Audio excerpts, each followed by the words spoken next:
Assalamualaikum warahmatullahi wabarakatuh. Perkenalkan, nama saya Puspa Syahrani. Saya Prodi Manajemen Pemasaran Internasional. Baiklah, saya di sini ingin mempresentasikan hasil PPT saya, yaitu PT Pupuk Indonesia Persero dan penjualan pupuk non-pupuk di tahun 2020. Laporan pupuk atau Perseo dan penjualan pupuk dan non-pupuk tahun 2020. Nah, di sini saya menjelaskan. Nah, di sini saya ada membuat kata pengantar. Di sini saya ada membuat daftar isi yang berisi kata pengantar. Bab 1, pendahuluan, latar belakang, rumus masalah, tujuan dan manfaat. Bab 2-nya ada profit perusahaan, strategi pemasaran, sumber modal, prosedur produksi, laba tahun 2020, dan di bab 3 ada penutup, kesimpulan, saran, dan daftar pusaka. Nah, di bab 1 ini saya akan menjelaskan latar belakang dari PT Pupuk Indonesia. Dalam suatu perusahaan tentu saja memiliki tujuan untuk mencapai keuntungan semaksimal mungkin sehingga dapat menjaga keberlangsungan hidupnya. Untuk itu, ada beberapa faktor produksi yang harus dipenuhi untuk menunjang kelancaran perusahaan. Salah satu faktor produksi yang penting adalah sumber daya manusia. Sumber daya manusia merupakan faktor terpenting dalam setiap organisasi, baik yang skala besar maupun yang berskala kecil. Perkembangan perusahaan ditunjang oleh adanya sumber daya manusia yang berkualitas. Karyawan adalah aset utama perusahaan yang menjadi perencanaan dan pelaku aktif dari setiap aktivitas organisasi.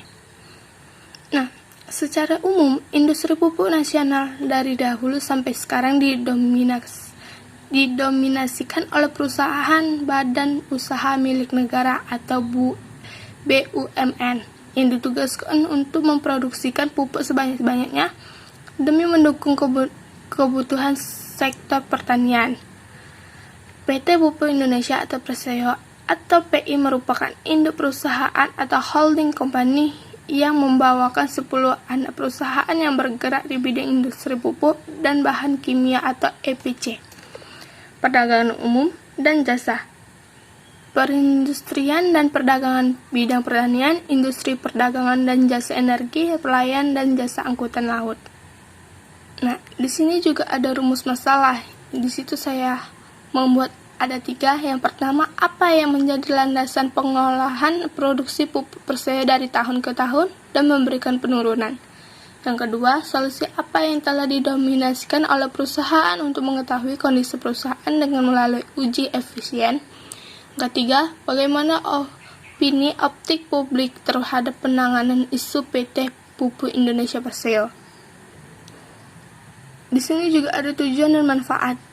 Nah, tujuan dan manfaatnya itu saya membuat 3 bagian, yaitu yang pertama, meningkatkan efisien dan produktivitas di bidang industri pupuk dan memberikan kontribusi yang sangat besar terutama bagi perusahaan yang ada di bidang industri pertanian. Yang kedua, melakukan pembentukan holding company yang bertujuan untuk meningkatkan produksi pupuk menjadi meningkat yang lebih baik lagi.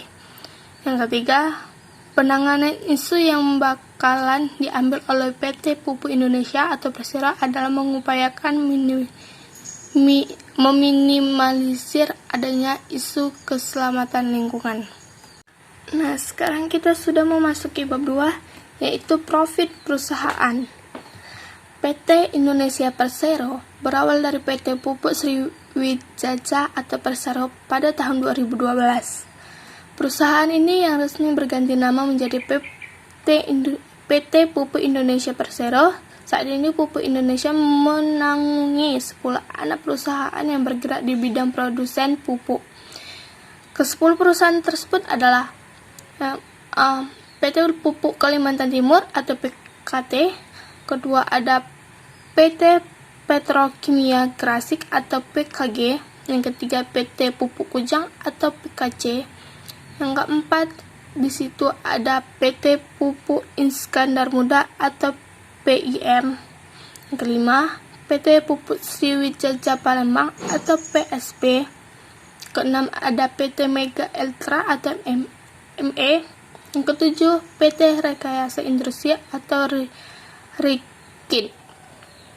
Kedelapan, ada PT Pupuk Indonesia Logistik atau PLOG. Yang kesembilan, ada PT Pupuk Indonesia Pangan atau PIP. Dan yang ke-10 ada PT Pupuk Indonesia Energi atau PI. Perusahaan juga mengalami transformasi dari strategi holding menjadi activist holding, yang berarti Pupuk Indonesia mempunyai peran lebih penting dalam kegiatan bisnis perusahaan. Transportasi ini juga membuat Pupuk Indonesia menjadi perusahaan yang semakin customer country, fokus pada riset dan pengembangan, mendorong keunggulan dalam kegiatan operasional dan rantai pasok, serta menjalankan program keberlanjutan dan circular ekonomi. Yang kedua, ada strategi pemasaran. Di situ ada PT Pupuk Indonesia Persero atau mengembangkan misi khusus untuk memutakhirkan sentralisasi holding sehingga perseroan pun membenahi aspek operasional. Antara lain memutakhirkan teknologi informasi, mendiversifikasi produk, mengubah gaya pemasaran, mengintegrasikan rantai pasok, mentransformasikan SDM, mengembangkan riset dan pengembangan, hingga memacu kemitraan strategis dengan konsumen serta mitra bisnis. Yang ketiga, ada sumber modal, yaitu PT Pupuk Indonesia Persero atau salah satu perusahaan pupuk terbesar di dunia, melangsungkan penawaran umum berkelanjutan obligasi 2 Pupuk Indonesia tahap 1 tahun 2020 dengan jumlah emisi sebanyak-banyaknya. Obligasi ini merupakan bagian dari penawaran umum berkelanjutan. Obligasi juga merupakan salah satu bagian dari strategi perusahaan untuk diversifikasi sumber pendanaan eksternal.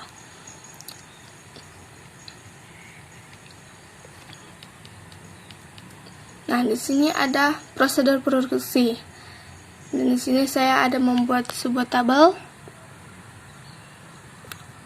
Yang kedua juga saya ada membuat grafik. Dan ketiga, ini ada tabel lagi. Oke.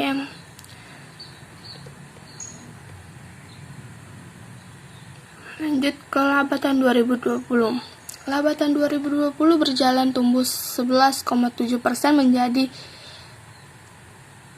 1,6 triliun dari 1,43 triliun. Pupuk Indonesia juga menjalankan protokol penanggulangan COVID-19 di seluruh fasilitas produksi pupuk maupun di perkantoran, membentuk tim penanggulangan krisis yang bertanggung jawab untuk mencegah penularan COVID-19 baik di lingkungan Pupuk Indonesia maupun masyarakat sekitar.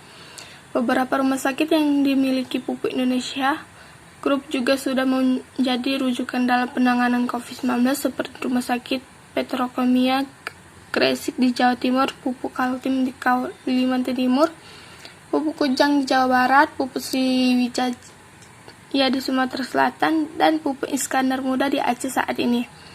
Pupuk Indonesia memiliki sejumlah proyek pengembangan strategi, beberapa di antara membangun pabrik NPK di Loksmawe, Aceh dengan kapasitas 5.000 ton per tahun.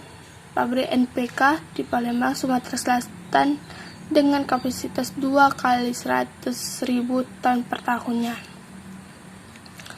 Nah, kita juga sudah masuk ke bab 3, yaitu penutup.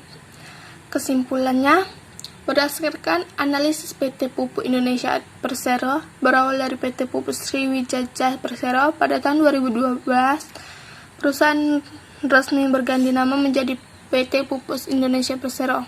Saat ini Pupuk Indonesia menanggungi 10 anak usaha yang bergerak di bidang produsen pupuk, EPC, logistik, utilitas pangan, dan perdagangan. Perusahaan juga mengalami transformasi dari strategi holding menjadi aktivis holding, yang berarti Pupuk Indonesia mempunyai peran lebih penting dalam kegiatan bisnis perusahaan.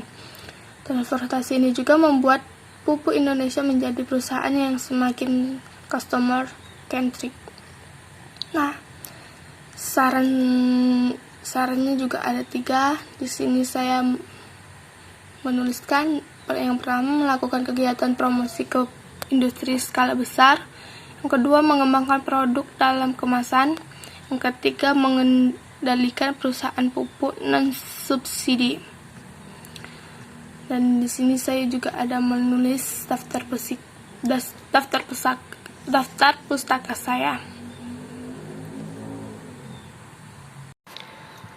Baiklah, sekian dari saya. Apabila ada kesalahan kata, saya mohon maaf, dan terima kasih buat waktunya. Wassalamualaikum warahmatullahi wabarakatuh.